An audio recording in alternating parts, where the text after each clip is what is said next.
Hello friends, welcome to my channel. ഇന്ന് ഞാൻ horse ഗ്രാമിൻ്റെ ഒരു മസാലക്കറിന് തയ്യാറാക്കാൻ പോണത്. അപ്പോൾ ഹോഴ്സ് ഗ്രാം മുതിരനെ എല്ലാവർക്കും അറിയാമെന്ന് കരുതുന്നു.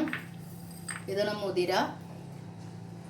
അപ്പോൾ ഇത് ഞാനൊരു 150 ഗ്രാം എടുത്തിട്ടുണ്ട്. അത് ഞാൻ തലേ ദിവസം വെള്ളത്തിലിട്ടിട്ട് കുതിർത്തി, എന്നിട്ട് പിന്നെ അതൊരു തുണിയിൽ കെട്ടി ഞാൻ തുണിയിൽ കെട്ടി വെച്ചില്ല.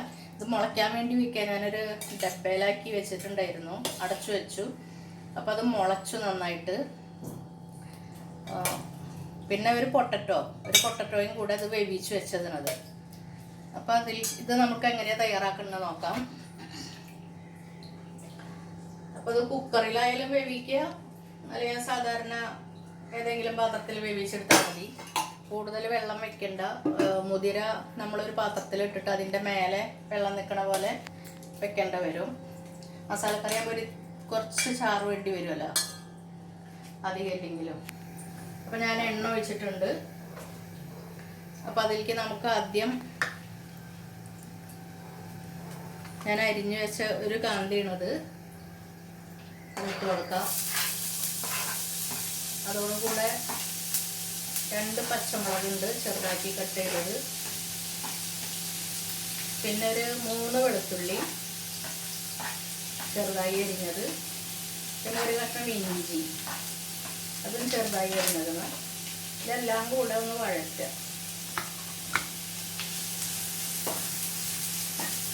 അപ്പോൾ ഈ മുതിര സാധാരണ മഴക്കാലത്ത്, പിന്നെ വിൻ്റർ സീസണിൽ, തണുപ്പ് കാലത്തൊക്കെ ആൾക്കാർ കൂടുതൽ ഉപയോഗിക്കും. കാരണം അത് കുറച്ച് ചൂടുള്ളതാണ്, ശരീരത്തിന് ചൂട് കിട്ടാനായിട്ട് അത് നല്ലതാണ്.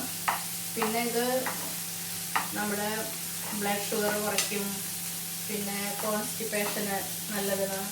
പിന്നെ അതായത് വയറിൽ എന്തെങ്കിലും പ്രോബ്ലം ഉണ്ടെങ്കിൽ അത് എന്താ പറയുക, മോഷനെല്ലാം ശരിയായിട്ട് പോകും. പിന്നെ വെയിറ്റ് കുറയ്ക്കാൻ നല്ലതാണ്. കിഡ്നി സ്റ്റോണിന് നല്ലതാണ്. പിന്നെ ലിവറിൻ്റെ ഫങ്ഷന് നല്ലതാണ്. പിന്നെ സ്കിന്നിൽ എന്തെങ്കിലും ഒരു പ്രോബ്ലമൊക്കെ ഉണ്ടാവില്ല, അതിനെല്ലാം നല്ലതാണ്. പിന്നെ സാധാരണ ഇത് ബെല്ലി ഫാറ്റ് കുറയ്ക്കാനൊക്കെ നല്ലതാണെന്ന് പറയും. അപ്പോൾ ഇത് ഇടയ്ക്ക് ഉപയോഗിക്കുക. ഞങ്ങൾ ഇടയ്ക്ക് ഉപയോഗിക്കാറുണ്ട്. ഇത് തോരനായിട്ട് ഉപയോഗിക്കും, ഇതുപോലെ മസാലക്കറിയും. അപ്പോൾ തോരനൊക്കെ മോസ്റ്റ്ലി എല്ലാവർക്കും അറിയാലോ. അപ്പോൾ മസാലക്കറി ഒന്ന് ഉണ്ടാക്കി കാണിച്ചു തരാമെന്ന് വെച്ചിട്ട് ഒന്ന് വാടിയിട്ടുണ്ട്. ഇപ്പോൾ അതിലേക്ക് നമുക്ക് മസാല ഇട്ട് കൊടുക്കാം. ഇതിലേക്ക് ഞാൻ 1 സ്പൂൺ മല്ലിപ്പൊടി ഇട്ട് കൊടുക്കുന്നുണ്ട്. പിന്നെ അത് എരില്ലാത്ത മുളകാണ്, അതുകൊണ്ട് ഞാൻ 1 സ്പൂൺ ഇടുന്നുണ്ട്.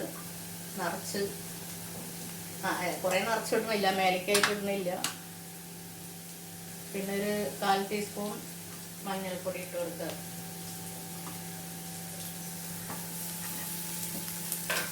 ഇത് നന്നായി ഒന്ന് പച്ചക്കുത്ത് പോണ വരെ ഒന്ന് ഇളക്കുക. അതിനുശേഷം ഈ തക്കാളി ഇട്ട് കൊടുക്കുക. ഒരു തക്കാളിനത്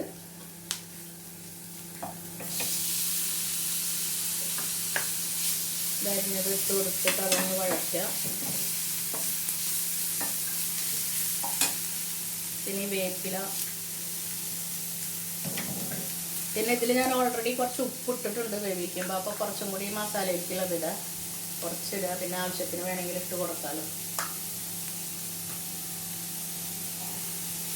അപ്പോൾ ഈ തക്കാളിയൊക്കെ ഒന്ന് വെന്തതിന് ശേഷം നമുക്ക് ആ മുതിര വേവിച്ചത് ഇട്ട് കൊടുക്കാം. മുതിരയുണ്ട്, ഒരു പൊട്ടറ്റോയും ഇട്ടിട്ടുണ്ട്. രണ്ടും കൂടെ ഒന്നിച്ച് വേവിച്ചതാണ്. ഒന്ന് വഴറ്റണ വരെ നമുക്ക് വെയിറ്റ് ചെയ്യാം.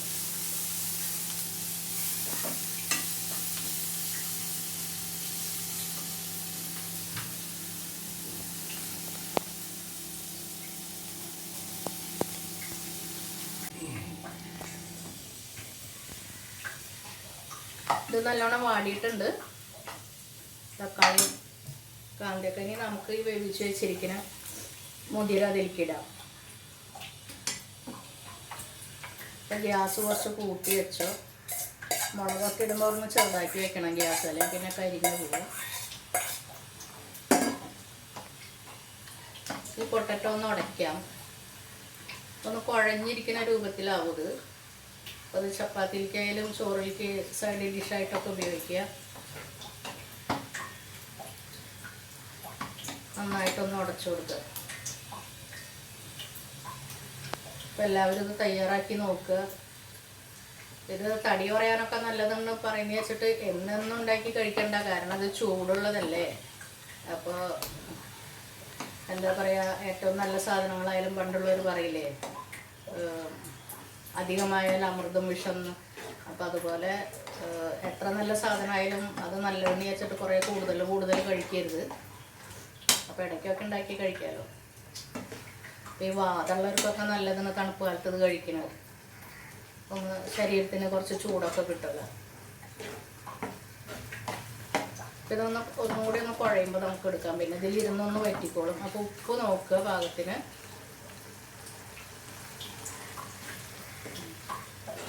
ഇല്ലെങ്കിൽ കുറച്ചും കൂടി ഇട്ട് കൊടുക്കുക, ഇത്തിരി കൂടി വേണ്ടി വരും.